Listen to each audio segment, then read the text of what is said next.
आज हम बात कर रहे हैं ईरान और इजराइल के बीच जो ये तनाव बहुत बढ़ गया है उस पर। हमारे पास कुछ अहम रिपोर्ट्स हैं और कोशिश रहेगी कि इनमें से जो सबसे जरूरी जानकारी है वो निकाली जाए कि असल में हो क्या रहा है। तो देखिए, शुरुआत हुई 13 जून 2025 को जी, जब इजराइल ने ऑपरेशन राइजिंग लायन शुरू किया। जो ऑपरेशन राइजिंग लायन, और ये मतलब कोई छोटा मोटा ऑपरेशन नहीं था।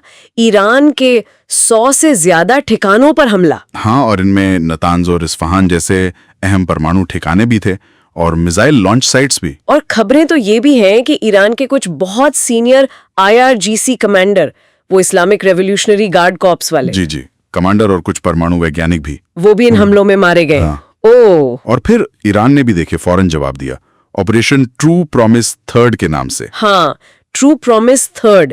इसमें उन्होंने क्या किया? उन्होंने भी इजराइल की तरफ मतलब बैलिस्टिक मिसाइलें दागी, ड्रोन्स भी इस्तेमाल किए और निशाना सिर्फ फौजी ठिकाने नहीं थे, कुछ नागरिक इलाकों पर भी हमले हुए। लेकिन ये भी सुनने में आया कि इजराइल ने ज्यादातर हमलों को रोक लिया। उनका वो एयर डिफेंस सिस्टम, हाँ बिल्कुल, उनका जो आयरन डोम और दूसरे सिस्टम्स हैं, उन्होंने ज्यादातर को इंटरसेप्ट कर लिया। लेकिन देखिए, सब कुछ रोकना तो मुमकिन नहीं होता। कुछ मिसाइलें गिरी और उनसे नुकसान भी हुआ इजराइल में। अच्छा, अब जरा इजरायली हमलों के स्केल पर वापस आते हैं। ये कितना बड़ा था? रिपोर्ट्स में 50 से 200 लड़ाकू विमानों की बात है। जी, स्केल काफी बड़ा था। फाइटर जेट्स ने centrifuge plants, missile launchers, air defence batteries, command centre, इन सबको निशाना बनाया। और एक रिपोर्ट में तो ये दावा भी है कि ईरान के करीब 1/3 मिसाइल लॉन्चर्स तबाह कर दिए गए। हाँ, ये आंकड़ा बहुत महत्वपूर्ण है। अगर ये सही है, अगर ये सच है तो ईरान की जो जवाबी हमला करने की ताकत है उस पर तो बहुत असर पड़ा होगा, है ना? यकीनन, बिल्कुल। अगर आपके लॉन्चर्स ही कम हो गए तो आप जवाब कैसे देंगे उतना प्रभावी ढंग से? या हालांकि ईरान ने सैकड़ों मिसाइलें दागी जरूर, इसमें उनकी वो नई फतह हाइपरसोनिक मिसाइलें भी शामिल थीं। हाँ, वो जो आवाज से कई गुना तेज चलती हैं। जी, लेकिन जैसा आपने कहा, ज्यादातर रोक ली गई। तो इससे सवाल उठता है, या तो इजरायली डिफेंस बहुत ही शानदार रहा, या फिर ईरान का जो मिसाइल स्टॉक था वो शायद उतना कारगर नहीं रहा, या कम हो रहा है। बिल्कुल, ये दोनों बातें हो सकती हैं। शायद सालों की पाबंदियों का असर भी अब दिखने लगा उनके मिसाइल प्रोग्राम पर। और इस सारी फौजी कार्रवाई के बीच आम लोग, उनका क्या हाल है? नुकसान तो दोनों तरफ हुआ लगता है। जी, मानवीय त्रासदी काफी बड़ी है। ईरान की जो सरकारी रिपोर्ट्स हैं वो करीब 585 मौतों की बात कह रही हैं। 585? हाँ, और उनमें से 239 आम नागरिक बताए जा रहे हैं। 1300 से ज्यादा घायल भी हैं। और इजराइल में? इजराइल में भी खबरों के मुताबिक लगभग 24 नागरिकों की मौत हुई है और सैकड़ों लोग घायल हुए हैं। डर का माहौल है। तेहरान से तो हजारों लोग शहर छोड़कर सुरक्षित जगहों पर चले गए हैं, ऐसी खबरें हैं। और इंफ्रास्ट्रक्चर का नुकसान, बिजली, पानी, अस्पताल। हाँ, बमबारी से बिजली घरों को, अस्पतालों को, रिहायशी इमारतों को काफी नुकसान पहुंचा है। ईरान में इंटरनेट पर पाबंदी और बिजली कटौती की भी खबरें आ रही हैं। अब जरा थोड़ा बड़ा दायरा देखते हैं। जियोपॉलिटिक्स, दुनिया के बाकी देश क्या कर रहे हैं?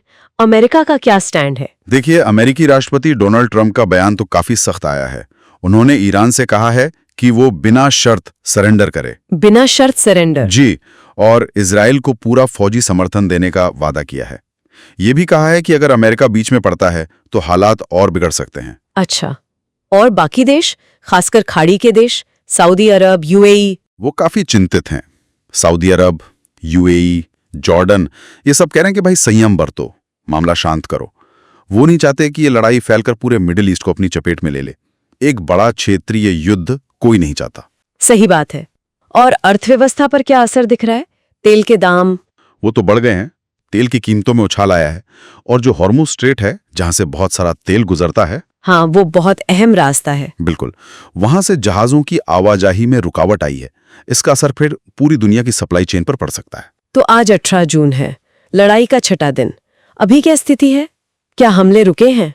नहीं, हमले तो अभी भी जारी हैं। दोनों तरफ से रुक रुक कर चल रहे हैं।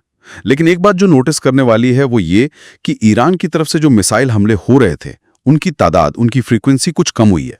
ओह, तो क्या ये इस बात का संकेत है कि उनकी क्षमता कम हो रही है, जैसा हम पहले बात कर रहे थे? हो सकता है। ये एक बड़ा सवाल है। क्या उनका मिसाइल भंडार कम हो रहा है, या लॉन्चर कम होने का असर है, या शायद वो कोई और रणनीति बना रहे हों? कहना मुश्किल है अभी। तो अगर हम इस सारी जानकारी को एक जगह लाएं, इसका निचोड़ क्या निकलता है? अब तक की कहानी क्या है? निचोड़ ये है, देखिए, इजराइल ने एक बड़ा, शायद प्रीएम्प्टिव हमला किया, बहुत नुकसान पहुंचाया। ईरान ने जवाब दिया, लेकिन अब ऐसा लग रहा है कि उनकी लगातार हमला करने की क्षमता वो शायद सीमित होती जा रही है। और दोनों तरफ आम लोगों का भारी नुकसान हुआ है। बिल्कुल, मानवीय कीमत बहुत ज्यादा है और पूरा इलाका एक बड़ी जंग के बिल्कुल कगार पे खड़ा है। इसीलिए आप देखिए, यूएन, यूरोपियन यूनियन, G7 और दूसरी बड़ी ताकतें जैसे चीन, रूस सब अपील कर रहे हैं, तनाव कम करो, डिप्लोमेसी से हल निकालो, बातचीत करो। तो आगे किन चीजों पर हमारी नजर रहनी चाहिए? कौन सी मुख्य बिंदु हैं देखने वाले? पहला तो यही कि क्या ईरान का मिसाइल भंडार सच में खत्म हो रहा है या कमजोर पड़ रहा है, ये देखना होगा। तीसरा, और ये बहुत अहम है, क्या हिजबुल्लाह लेबनान से या यमन से हूती, क्या ये प्रॉक्सी गुट भी इस लड़ाई में पूरी तरह से शामिल हो जाएंगे? अगर ऐसा हुआ तो ये संघर्ष और भी ज्यादा फैल सकता है ना? निश्चित रूप से, वो फिर एक मल्टी फ्रंट वॉर बन जाएगा जो बहुत खतरनाक होगा। तो आखिर में एक सवाल जो शायद सोचने पर मजबूर करता है। हाँ, इतनी तबाही हो चुकी है, दुनिया भर से दबाव भी है, तो आने वाले दिनों में इस लड़ाई का रुख क्या तय करेगा? क्या कोई अचानक से डिप्लोमेटिक सफलता मिल जाएगी या फिर दोनों पक्ष लड़ते लड़ते थक जाएंगे? मतलब मिलिट्री एग्जॉशन तय करेगा कि आगे क्या हो? ये $1 मिलियन सवाल है। क्या डिप्लोमेसी हावी होगी या फिर सैन्य हकीकत, ये देखना होगा।